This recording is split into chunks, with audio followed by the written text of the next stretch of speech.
সঠিক সঠিক।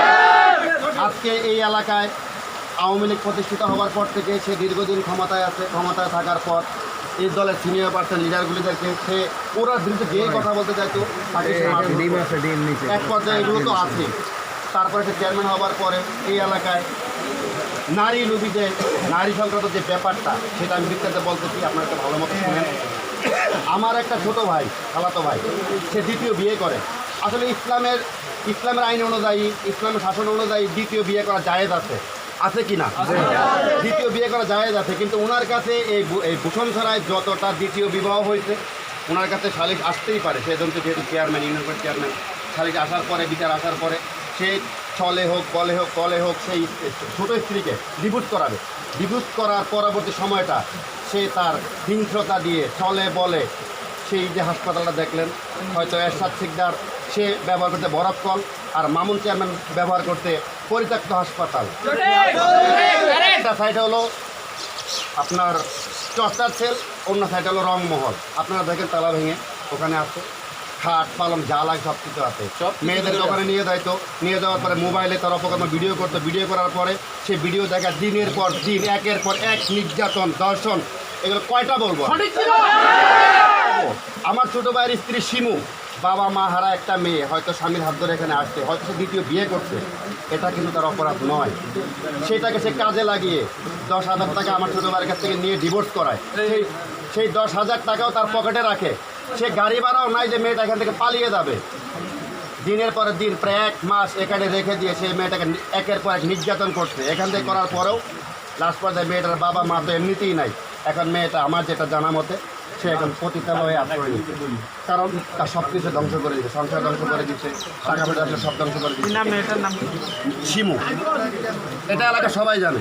শিমু নামে একটা মেয়েকে সে এগুলো করতে, একটা না কয়টা কথা বলবো বলেন আর দুই একটা। তখন তারপরে যখন এটা নিয়ে যখন সরাসরি হয়েছে, আমি প্রতিবাদ করতে গেলে সে আমাকে তার ক্যাডার আক্তার, যে এখানের আপনার চৌকিদারের দায়িত্বে আছে, আক্তার দিয়ে সে আমার মোবাইল কেড়ে নেয় এবং আমাকে মানে মারধর করার জন্য চেষ্টা করে। তখন সায়েদ মেম্বার, এই যে উনি সায়েদ মেম্বার, আমাকে ওরার থেকে বাঁচায়, মামুন চেয়ারম্যান হাত থেকে বাঁচায়। সে পর থেকে শুরু করে। আর একটা কথা হলো যে ওনার বাবা এবং ওনার কাছে কমসে কম 10টা খারাপ মেয়ে আছে, যেই তার বিরুদ্ধে কথা বলতে যায় মেয়েদেরকে দিয়েছে মামলা করাতে। যেমন 17 তারিখে আমার নামে একটা মামলা অলরেডি বরকত থানায় করাই আসছে, এলাকার সমস্ত জনগণ অবগত আছে। আমার বাবার কবুলিভুক্ত জমি, সেই জমির উপরে আমাকে নিয়ে মামলা করাই আসছে। কী বলবো দুর্নীতির কথা। তারপরে আপনার জেলে চাউল, গত বছর 28.5 টন চাউল প্রতি মাসে আমাদের ভূষণছড়া ইউনিয়নের জেলেদের 9.5 টন করে চাউল পায় প্রতি মাসে, 3 মাস পায় সরকার থেকে। 28.5 টন চাউল আমার নিজের চোখের সামনে কোর্ট বিল্ডিংয়ে সেই চাউলগুলো বিক্রি করে দিয়েছে গাউসিয়া মার্কেটে। ওই রাঙামাটি জেলার খাদ্য গুদামের যে একটা ছেলে আছে, বাচ্চা করে সেটা আমি দেখলাম, চিনতে পারবো, চিনে যেতে পারবো। আমার সামনে 28.5 টন চাউল সে বিক্রি করেছে গত বছর রমজান মাসে। কত দুর্নীতির কথা বলবো, এগুলো আর বলে শেষ করা যাবে না।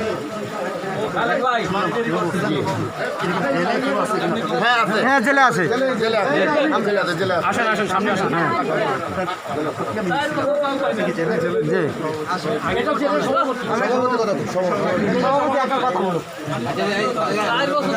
আমরা 4 বছর ধরে চাল পাই না, 4 বছর এই চেয়ারম্যান হয়েছে চাল পাই না।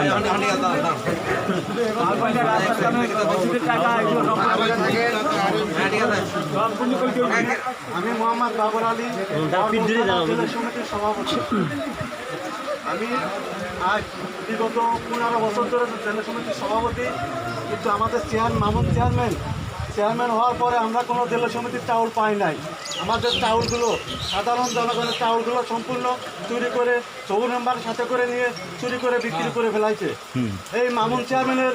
অথচই মামুন চেয়ারম্যানকে মেইন চুরির উদ্দেশ্য চোর শিখাইছে কে? চৌর মেম্বার হচ্ছে 25 বছরের চুরির অভিজ্ঞতা।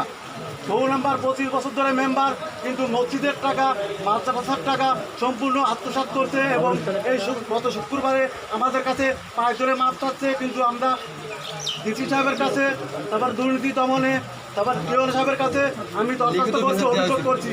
কিন্তু এর কোনো প্রতি উত্তর পাচ্ছি না। আমি প্রধানমন্ত্রীর কাছে আকুল আবেদন করি যাতে আমাদের জেলা সমিতির চাউলগুলো এই সবুর মেম্বার দুর্নীতি, চেয়ারম্যানের দুর্নীতি এর উপযুক্ত বিচার চাই আমি প্রধানমন্ত্রীর তরফ থেকে। খুদাহাফেজ, বাংলাদেশ। আমি এখন যে ঘটনাটা নিয়ে মামলা মোকদ্দমা হচ্ছে সেইটার ভিকটিম আমার ভাই। আমি মামলা করছি বরপাল থানায় নিয়ে মামলা করছি। এখন 7 মাসের অভিযোগ। মামুনের নামে মামলা করছি, মামুন এখনো গ্রেপ্তার হচ্ছে না। এটা আমাদের কষ্ট। পুরো জেলা, পুরো বরকলের উপরটা উনি নিজেই হাতের মুঠে গ্রেপ্তার করে রাখছে, জিম্মি করে রাখছে আমাদেরকে। এমন কোনো নারী নাই ওনার হাতে নির্যাতন হয়েছে। একটা ঘরের স্বামী স্ত্রীকে তুলে ধরে মারার কোনো অধিকার নাই, কিন্তু ওনার পরে শুধু আসলে উনি তুলে ধরে নারীদেরকে মারছে। এগুলোর বিচার আমরা কখনো পাই না। এটা বিচার করতে গেলে আমরা কোনো আইনের কোনো আশ্রয় বিচার পাই না। তারপরে এখন ভিকটিম আমার কাছে আছে আমার ভাইজি। আমার খুব হুমকি দুমকি দিচ্ছে, আমি খুব হুমকির ভিতরে আছি। মেয়েকে নিয়ে আমার মাইয়াল আবার খুব হুমকি দিচ্ছে। উনি পলাতক থাকলেও ওনার কিছু কিছু ক্যাডার বাহিনীর সাথে কথা হচ্ছে। উনি আমার খুব হুমকি দুমকি দিচ্ছে, হুমকির ভিতরে আমি আছি। আমরা খুব ওনার নির্যাতনে আছি। উনি এমন কোনো নারী নাই নির্যাতন করছে, এমন কোনো টাকা পয়সা নাই যে মানুষের মাইরে ধরে খাইছে। খুব আমরা নির্যাতনে, এই বরকল থানার উপরে ওনার জন্য, মামুনের জন্য আমরা খুব নির্যাতনে আছি, খুব নির্যাতনে আছি। আমরা এত জ্বালার ভিতরে আছি, মনে চায় আমরা বনবাস থেকে চলে যাই। বাংলাদেশটা আমরা আওয়ামী লীগ করি, বাংলাদেশটা আমাদের মা। আমি মনে করি বাংলাদেশ আমাদের মা। প্রধানমন্ত্রী একজন মহিলা, আমরাও নারী। তার কাছে আমরা সূক্ষ্ম বিচার চাই যে নারীর দরদ নারীতে মনে কর বুঝবে। তাই এই জন্য আমরা চাই ওরে যত দ্রুত গ্রেফতার চাই, ওর যত দ্রুত বিচার চাই, ওর যত দ্রুত হোক ওর বিচার চাই, ওরে গ্রেফতার চাই। আমরা অপসারণ চাই, ওর মানে ওর সব দলকে ওর নিকাশ চাই। আমরা ওর নিকাশ চাই। এইটা বুঝছেন, আমাদের মনে খুব কষ্ট।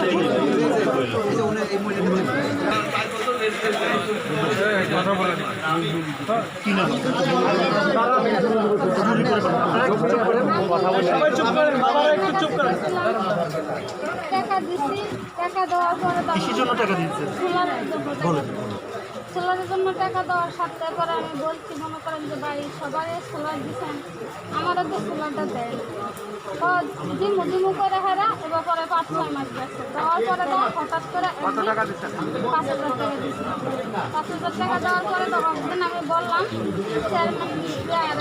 সিরাজুল রায় গুনিরা বলার সাথে ওরা বলছে যে আমি অফিসে যাওয়ার পরে তো আমার আমি সালামানি দিচ্ছি চেয়ারম্যানের সালামানি দেওয়া হয় জিজ্ঞাসি যে ভাই আমার টাকাটা দিতে পারবো।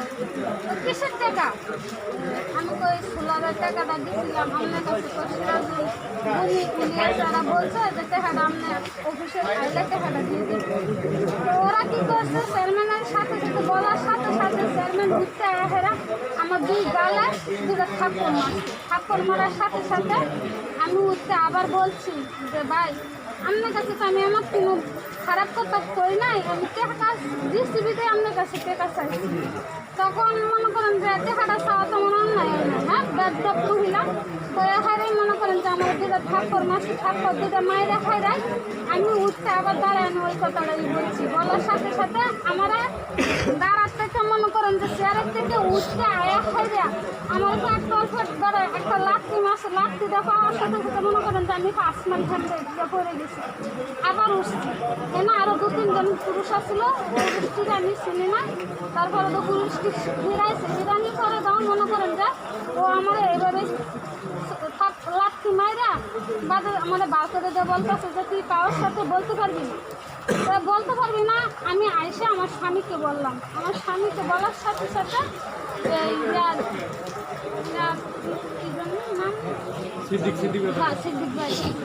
সিদ্দিক ভাইয়ের কাছে ফোন করেছি। সিদ্দিক ভাই কাছে যায় মিস্ত্রি তুমি আসো, আইসা হেরা মামলা করবে। আমার স্বামীর নাম ধরে বলছে। তখন মনে করেন যে যেই মামলা করা কথাটা বলছে তখন প্লিজ ভাই সিরাজুল গুনি চেয়ারম্যানের কাছে রিপোর্ট দিচ্ছে। চেয়ারম্যানের কাছে রিপোর্ট দেওয়ার সাথে সাথে আমাকে আমার স্বামী ভাড়া দিচ্ছে বাড়িতে। তখন আমাকে মারছে 4টার সময়, আমার স্বামীকে মারছে রাতের 7টার সময়। নেওয়া হয় ঘটনা দিচ্ছে গুনি। কি চান আপনি? এটা এই যে আপনাকে মারলো ধরলো আপনার এটা মনে করেন না টাকা ফেরত দেয় না, আমার টাকা ফেরত দেয় নাই বিদায় আমি মনে করেন যে একটা মহিলা মানুষ, আমার তো অবশ্যই গার্জিয়ান আছে, গার্জিয়ান নাই বিদায় আমাকে চেয়ারম্যানে এভাবে আক্রমণ করছে, এভাবে মারধর করছে। এটা আমি সূক্ষ্ম বিচার চাই জনগণের কাছে। তার লাগে সূক্ষ্ম বিচার আমি মনে করেন যে একটা মহিলা মানুষ, আমি যদি অন্যায় করতাম অবশ্যই আমার গার্জিয়ান আছে, গার্জিয়ানদের কাছে আমার বিচার দিতে পারতো। তো আমার বিচার না দেয় আমারও ঠিক লাগছে, আমার স্বামীকেও ঠিক লাগছে, যাতে আমি চেয়ারম্যানের লেগে এটা প্রচুর বিচার চাই।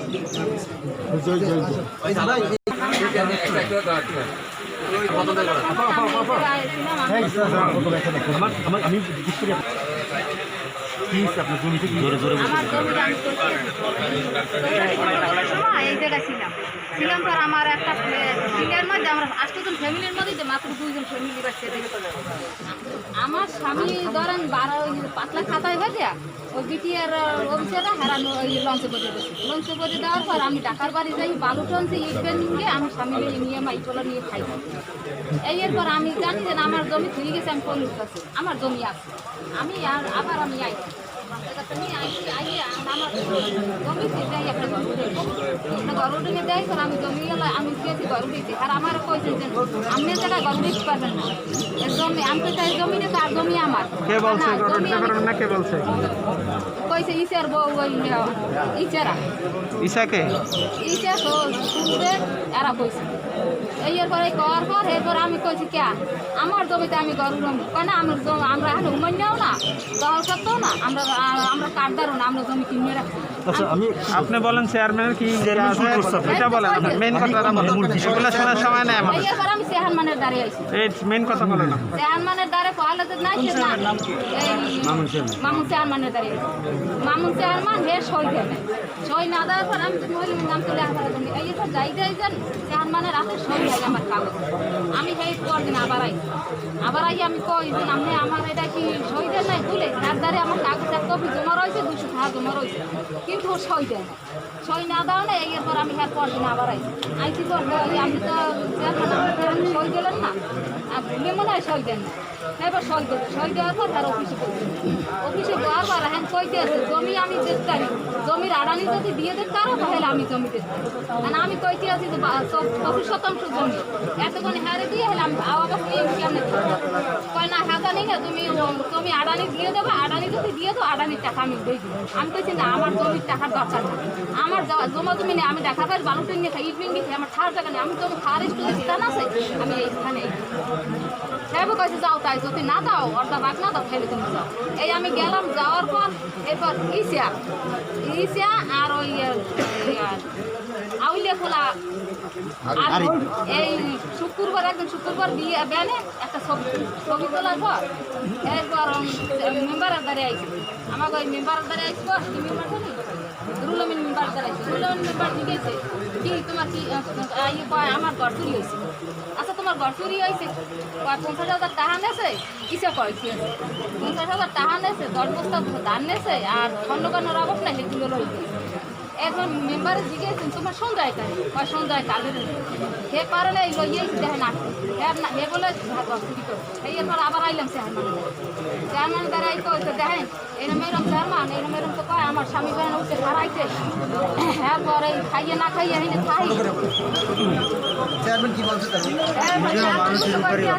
তোমার এই চুরি মামলা একটা এরপর পরাপার দিতে থাকে তোমার জায়গা তোমার দ্বারা মামলা চলাই তুমি আইসো আসতে আসতে কাঁদতে কাগজ দিয়ে খাইয়ে গলায় কাটিয়া এইপর তোমার তুমি যাবা তুমি আমি আদানি যোগ করেছি যদি তুমি না দাও তাহলে কাগজ দিয়ে তুমি পানি কিনে যাও। তুমি একটার পর একটা মামলায় পড়তে থাকো, সবাই কেউ দেশ তোমার ঘর চুরি সবাই একটা দেশে আর কত দেশে পড়বা না পরাপর হাত তোলা ঠিক আছে ছোট্ট করে আমি বুঝি না আমি আপনার কথাটা বুঝিনি ভালো। আপনি জায়গার যে আপনার জায়গা হ্যাঁ সে চেয়ারম্যান নিতে চাইছে, হ্যাঁ এটাই বলেন। আমি তো এটি কইতে আর এটা বলবেন এক কথা বলছেন। জমি ভাড়া দিলে হেবে চেয়ারম্যানের জমি দিলে এই কারণে জমি আমার জমির কাগজ দিয়ে খাইতে চাইতে আমার বাড়ি যাইতে পারে কাম কাজ যখন চাই সেই কথা আমার দায়িত্ব। চেয়ারম্যান আপনার জমিটা খাইতে চাচ্ছে এই তো চেয়ারম্যান মামুন মেম্বার চেয়ারম্যান আমার জায়গাটা দখল করে ফেলছে। এটা বলেন। আমার চেয়ারম্যান আমার জমিটা খাইতে চাইছে, আমার কাগজ আমার দুই পানি খেতেছে, আমার জায়গায় যাই করতে দেন।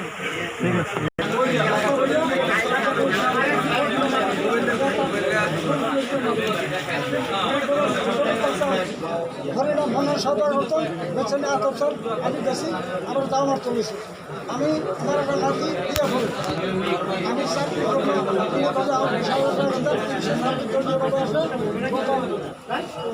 গত 5 বছর 20,000 টাকা রয়েছে ভিতরে আমার বসে লাগিয়েছে ঘর দিয়ে থাকতে ওই আমার নামের ভিতরে একটা মামলা দিয়ে আমি সরকারি করছি আমি ভাবতে পারি না এখানে আছি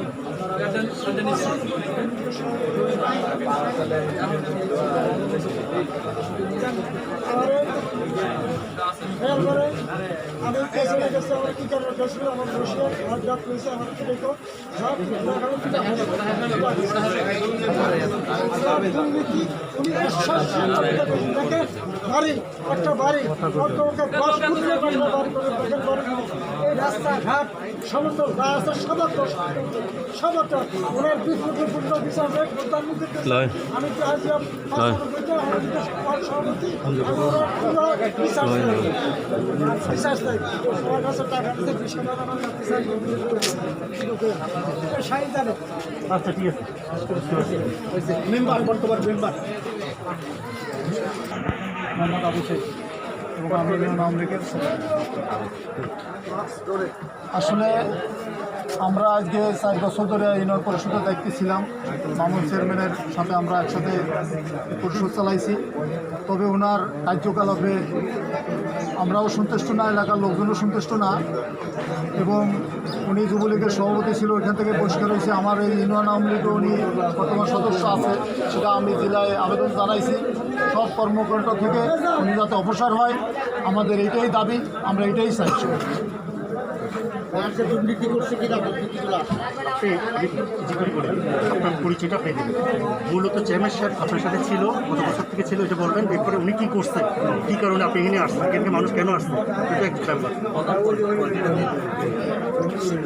আমার নাম মোহাম্মদ আবু সাইদ, 4 নং বসন্তরা ইউনিয়নের 7 নং ওয়ার্ডের আমি একটি সদস্য। আমি ইউনিয়ন আওয়ামী লীগের বর্তমান সেক্রেটারি। আমি 4 বছর ধরে মামুন চেয়ারম্যানের সাথে ইউনিয়ন পরিষদের কার্যক্রমে আছি। আসলে আমাদের চেয়ারম্যান সাহেবের কার্যক্রমে আমরা এলাকাবাসী সন্তুষ্ট না। ওনার নিয়মকরণ একটু ভিন্ন রূপের ছিল। উনি আমাদেরকে অনেক সময় চাপে রাইখা অনেক কাজ করত। উনি যেহেতু মনে করেন দলীয় হিসাবে চেয়ারম্যান হয়েছে এবং যুবলীগের থানা সভাপতি উনি ছিল, কিন্তু সেখান থেকে ওনার কার্যক্রমে ওনাকে বহিষ্কার করা হয়েছে এবং ওনার এই কর্মকর্মণ্ড থেকে সব থেকেই যাতে উনি আরও অতিলম্বেই যাতে উনি হয়, বহিষ্কার হয়, উনি যাতে এই আইনের আওতায় আসে, সেটাই আমরা পূর্ত এলাকার জনগণের পক্ষ থেকে আমার দাবি।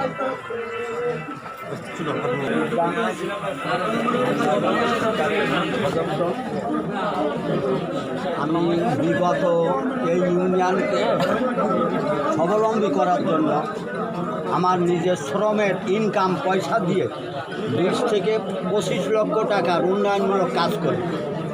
এই মর্মে 2 নির্বাচনের প্রার্থী আমি টাকা জমা দেওয়ার পরে ওনারা আমার সঙ্গে তবলম্বী করে বা বাটপারি করাতে আমরা একটা সিলেকশন করি প্রথম নির্বাচনে ওনার বাবার সঙ্গে। আর সিলেকশনে মাদ্রাসার মাঠে সিলেকশনে আমি বহু ভোটের উইনার হই। তখন জনগণের নিয়ে ওনাকে নিয়ে আমার বাসায় মিষ্টিমুখ করা হয়। উনি সম্মতি দেওয়ার পরে আমি টাকা জমা দিই। টাকা জমা দেওয়ার পরে উনি 2 দিন পরে উনি আবার টাকা জমা দেয়। এবার টাকা জমা যখন দেশে বাঙালি প্রার্থী 2 জন হলে কোনোদিন সম্ভব না, সংখ্যা কম, বিধায় আমি টাকা উইড্রো করি। উনি সাবেক রঞ্জন চেয়ারম্যানের কাছ থেকে ব্যাপক টাকা পাইয়ে উনিও আবার পরে নাকি বসিয়ে দেয়।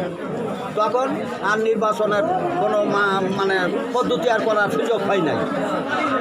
ওই নির্বাচন পার হয়ে গেল, পরে 5 বছর পরে আবারও আমি টাকা জমা দিই। কিন্তু এরা যে সরকারিভাবে একটা প্রতীক পাইয়েছে, লৌকা প্রতীক আছে, ঠিক আছে, আমাকে তো জানায়নি যে আমার প্রতিদ্বন্দ্বী কেউ থাকবে না, আমি আগের টার্মে ছিলাম, এখন কোনো এই পর্যন্ত কেউ নাই, আমি থাকবো, এই হিসাবে আমি টাকা জমা দিচ্ছি। কাগজপত্র যেদিনকে ওকে করবো ওই দিনকে আমার এই সন্ত্রাসী মানে বর্তমান চেয়ারম্যান মামুন এর কিছু কুত্তা আমার হামলা করিয়ে কোথায় নিয়ে যায় তো আল্লাহ পাকি জানে। আমার বোর্ডে উঠোনের পরে থানার পুলিশ জানতে বেরিয়ে ছুটে যাই আমাকে উদ্ধার করল। আইনে এবার ওই থানা সভাপতি মেনন সাহেবের অফিসে নিয়ে যাওয়ার পরে মেনন আমার কাছে বলল যে যাক, ওনা সবাইকে বললো যে ওনাকে তো অপমান করাইল। যাই হোক, যখন আমরা সরকারি একটা প্রতীক পাচ্ছি বা আচ্ছা তুমি বসে যাও, আনতে গেলাম। তা আমার কাছে জিজ্ঞাসা করলো যে কত টাকা খরচা গেছে। আমি বললাম 23,000 টাকা মতন খরচা গেছে। মামুনের বলল যে তুমি এই টাকাটা তার দিবা বা তার সঙ্গে একটা সম্মিলিতভাবে কাজ করবা। এ না করি এবার পিওনো সাহেব আমার ওই অপহরণ করাতে 1 মাস ডেট পিছুই দিল, স্থগিত হইল। 1 মাস পরে যখন আবার সার্কুলার পালাম, এনারা আমার টাকাও দিল না, আমার সঙ্গে কোনো মত বিনিময় কোনো আলোচনাও হলো না। না হওয়াতে আমি পুনরায় আবার গেলাম, টাকা জমা দেওয়া আছে, আমি কাগজপাতি শোধ করবো। এই মতো অবস্থায় গোরস্থান যাওয়ার পরে ওখান থেকে আবার এই ওর কুত্তা সন্ত্রাসীরা যাইয়ে আমাকে উঠাইয়ে নি আটকাই দিল। যাই হোক, আমি নীরবে পালন করে গেছি। কিন্তু আমার কথা হচ্ছে, আমি একজন বাংলাদেশ মুক্তিযোদ্ধা, আমাকে সে যা করিছে আমার দুঃখ নেই, কিন্তু আমার ইউনিয়নবাসীর সঙ্গে যে তৎসারিং করতেছে এইটার জন্যে তার চেয়ারম্যানের থেকে বহিষ্কার চাই। আর এরপরে আর কি বলার আছে বলার, ঠিক আছে। আমতলা গ্রামের আমি বাসিন্দা। আমার এলাকায় উন্নয়নমূলক কাজের দীর্ঘদিন ধরে সরকার যে উন্নয়নমূলক কাজগুলো বরাদ্দ করে চেয়ারম্যান মামুন উক্ত বরাদ্দগুলো নিজের দুর্নীতির মাধ্যমে তার সঙ্গভঙ্গ নিয়ে আত্মসাৎ করেছে। যেরকম আমার একটা আমতলা ফোরকানিয়া মাদ্রাসা জেলা পরিষদ তাকে 2 থেকে 10 থেকে 12 লক্ষ টাকা বরাদ্দ দিয়েছে। সামান্য কিছু কাজ করি অত মাদ্রাসাটা হাজামাজ অবস্থায় আছে। 25 ছেলে মেয়েদের করার অযোগ্য, মেজ জানলা দরজা কিছুই হয় না, সেটা এখন অকার্যকর অবস্থায় রয়েছে।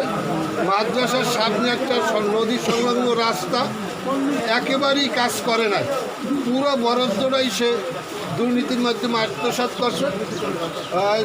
এই পার্বসুরি হইতে খেওয়াঘাট পর্যন্ত রাস্তা সংস্কার একেবারেই কাজ করে না, গোটা রাস্তাটা একেবারে সেই দুর্নীতির মাধ্যমে আত্মসাৎ করছে।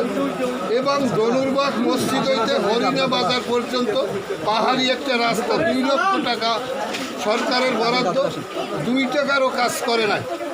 এবং এলাকায় যে গরিব দুঃখী অসহায়কে সোলার দেওয়া হয়েছে, এই সোলারে 5 থেকে 7,000 পর্যন্ত টাকা সে নিয়েছে।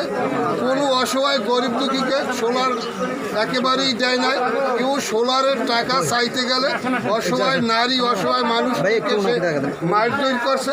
তার কিছু ক্যাডার বাহিনী দিয়া যখনই সে আমরা সত্যর কথা বলতাম, অন্যার প্রতিবাদ করতাম, তখনই সে কিছু ক্যাডার ছেলেমেলে দিয়া আমাদের উন্নয়ন, আমাদেরকে নির্যাতন করতে, আমাদেরকে মিথ্যা মামলায় ফালাইয়ে হয়রানি করত। এবং এলাকায় এমন কোনো দুর্নীতি এবং এমন কোনো অন্যায় কাজ সে বাকি রাখে না নারী হইতে অসহায় মানুষের প্রতি, যার ফলে আমরা এখন অতিষ্ঠ হইয়া সরকারের কাছে, সরকারের আইনের কাছে জোর দাবি জানাই, ওকে অতি তাড়াতাড়ি গ্রেপ্তার করিয়া কঠিন শাস্তির ব্যবস্থা করা হোক। এইটা আমাদের অত্র ভূষুমসরা ইউনিয়নবাসীর দাবি। আর আপনারা আজকে এই দুর্গম পাহাড়ে আমাদের সুখ দুঃখের কথা শুনতে আইছেন, আমি আপনাদেরকে ধন্যবাদ জানাই। আর আমাদের আরেকটা জোর দাবি, আমাদেরকে সরকার 3 একর জায়গা দিয়েছে, আমরা অদ্যবধি জমি বুঝতে পাই না, আমরা জমির খাজনা দিতে পারি না। আমি ইউনিয়ন সভাপতি মোহাম্মদ আব্দুর রাজ্জাক। আমার ইউনিয়নের চেয়ারম্যান মামুন যে সমাজে বা এলাকায় চেয়ারম্যান হওয়ার পরে যে অন্যায় বিচার করছে, আমি তার সুষ্ঠু বিচার চাই এবং ওনার অনতিবিলম্বে ওনার যেসব পদ আছে সেই পদ থেকে তাকে বহিষ্কার চাই।